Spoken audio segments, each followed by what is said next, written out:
Hello everyone, आप सभी का आपके अपने यूट्यूब चैनल पे स्वागत है। जैसा कि देख पा रहे हैं, अभी जो है शिक्षा विभाग से एक खबर निकल कर आ रही है।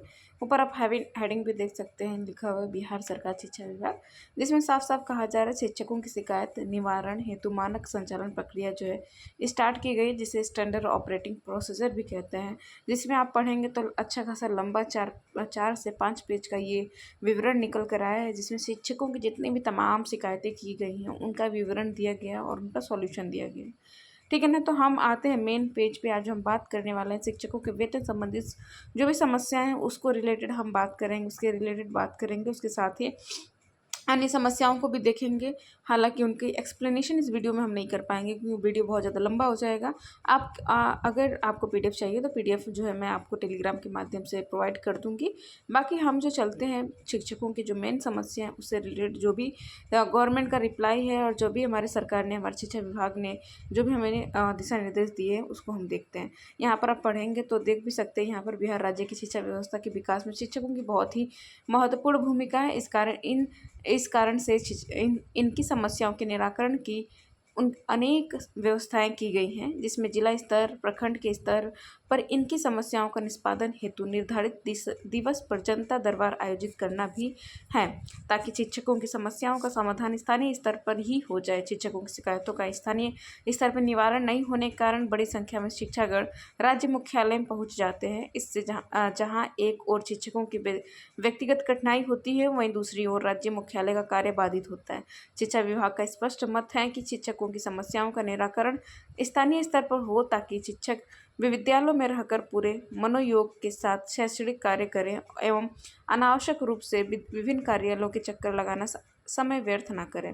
तो देख सकते हैं विभाग भी चाहता है कि आपको कोई कठिनाई ना हो, साथ में विभाग का कार्य में भी किसी प्रकार की बाधा ना आए और साथ में स्कूल का कार्य जो है उसमें किसी बाधा या रुकावट ना आए और स्कूल का कार्य संचालन समय से हो और साथ में शिक्षकों की कोई कठिनाई ना हो और उनकी समस्या पे दूर हो जाए। प्रखंड स्तर पे, जिला स्तर पे जिसमें जनता दरबार या फिर कह सकते हैं शिक्षकों के समस्याओं को दूर करने के लिए दरबार लगाया जाता है, उसमें शिक्षक जो अपनी समस्याएं रख सकते हैं।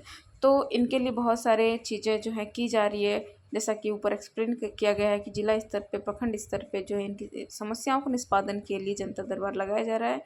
और साथ में आप लोग को तो शिक्षा कोष दिया ही गया है, ग्रव्यांश है नहीं, तो उसमें भी आप लोग अपनी समस्याएं रख सकते हैं और उसके माध्यम से भी समस्याएं दूर होती हैं। तो यहाँ पर आगे बढ़ते हैं और देखते हैं कि शिक्षा विभाग बिहार सरकार द्वारा पत्र 27, जिसमें दिनांक देख सकते हैं 28/4/2025 के माध्यम से यह अवगत कराया गया है कि इस शिक्षा कोष पोर्टल पर शिक्षकों की शिकायत दर्ज करने हेतु विकल्प दिया जा रहा है। साथ ही इन शिकायतों के त्वरित निष्पादन हेतु आवश्यक दिशा निर्देश भी दिया जा रहा है। इन क्रम में अंकित करना है कि शिक्षकों की समस्या के निष्पादन ई शिक्षा कोष पोर्टल पर एक सुव्यवस्थित यानी स्ट्रक्चरल ग्रव्यांश मॉड्यूल विकसित किया गया है, जिस पर शिक्षकों द्वारा अपने लॉगिन आईडी से विभिन्न प्रकार की शिकायतों को दर्ज कराया जाता है। इस शिक्षा कोष पोर्टल पर शिक्षकों द्वारा दर्ज कराई गई शिकायतों के निष्पादन की स्थिति की प्रत्येक मंगलवार को आयोजित साप्ताहिक समीक्षा बैठक में समीक्षा की जा रही है एवं पाया जा रहा है कि जिला स्तर पर बड़ी संख्या में शिकायतों का निष्पादन अभी भी लंबित है। ऐसे में शिक्षकों द्वारा इस शिक्षा कोष पोर्टल पर दर्ज कराए गए विभिन्न प्रकार की शिकायतों, स्थानांतरण से संबंधित शिकायतों को छोड़ करके निष्पादन हेतु मानक संचालन प्रक्रिया स्टैंडर्ड ऑपरेटिंग प्रोसीजर का निर्माण निम्नवत किया जाता है।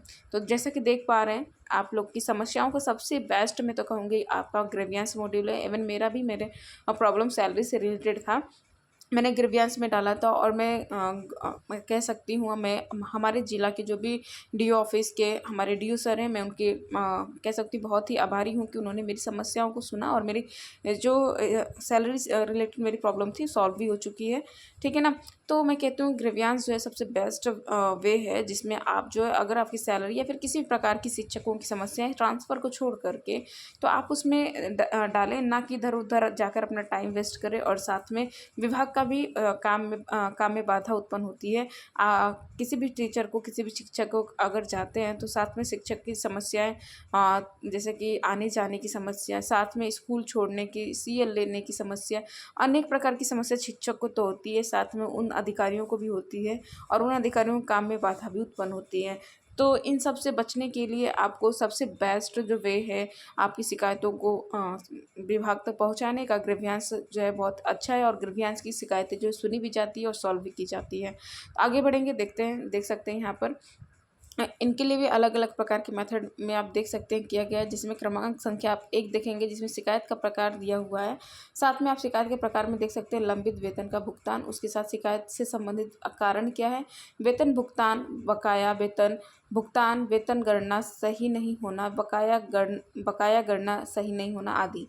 अब क्या कारण शिकायत के निष्पादन हेतु की जाने वाली कार्रवाई क्या है। कक्षा 1 से 12 तक के विद्यालयों में कार्यरत विभिन्न प्रकार के शिक्षकों के वेतन से संबंध में विस्तृत दिशा निर्देश विभागीय पत्रांक 4413 दिनांक 8/12/2025 के माध्यम से सभी जिलों को प्रेषित है। सुलभ, आगे बढ़ेंगे, अगले पेज पे आते हैं, अगले पेज पे आते हैं हम।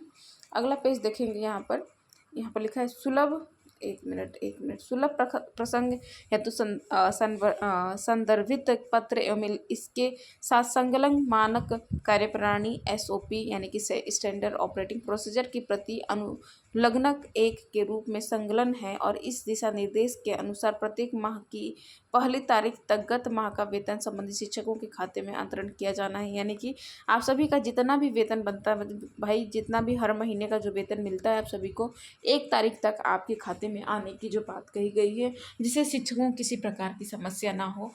ताकि लेट वेतन मिलता है तो उसकी भी समस्या होती है कि टाइम से नहीं मिल रहा है, तो इसके लिए भी शिक्षकगण जो है अपनी शिकायतें लेकर पहुंचते हैं उसको।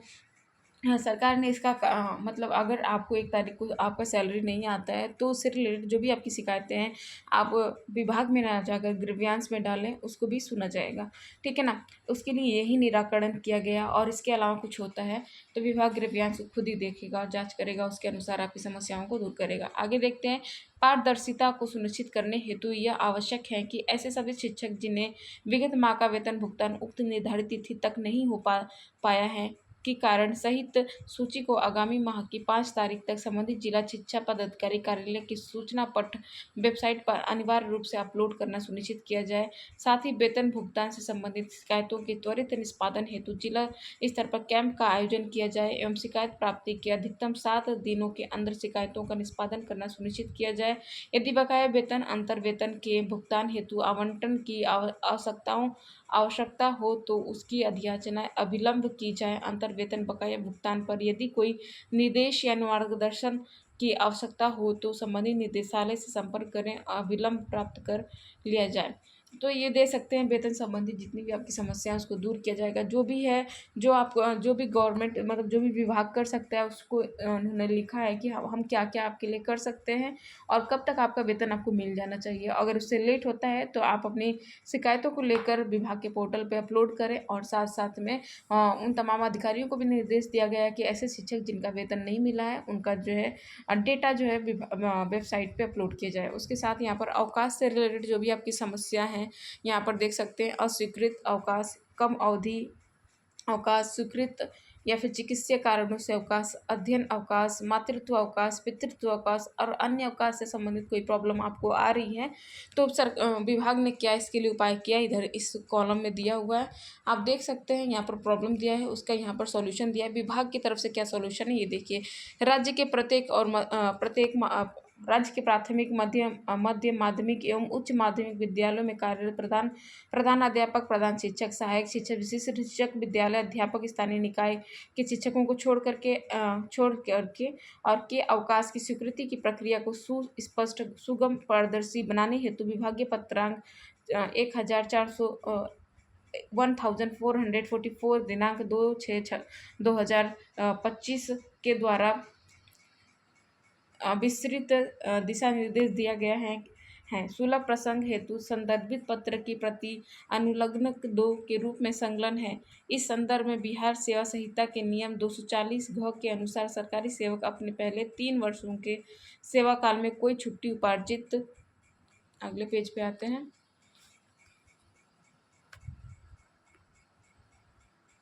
नहीं करता है। ऐसे सरकारी सेवक को हर 11 महीनों के कर्तव्य के लिए अधिक से अधिक 1 माह का वेतन रहित असाधारण छुट्टी दी जा सकती है, जो किसी एक समय में अधिक से अधिक 2 महीने तक हो सकता है का अवलोकन और एवं उसका अनुपालन भी आवश्यक होगा।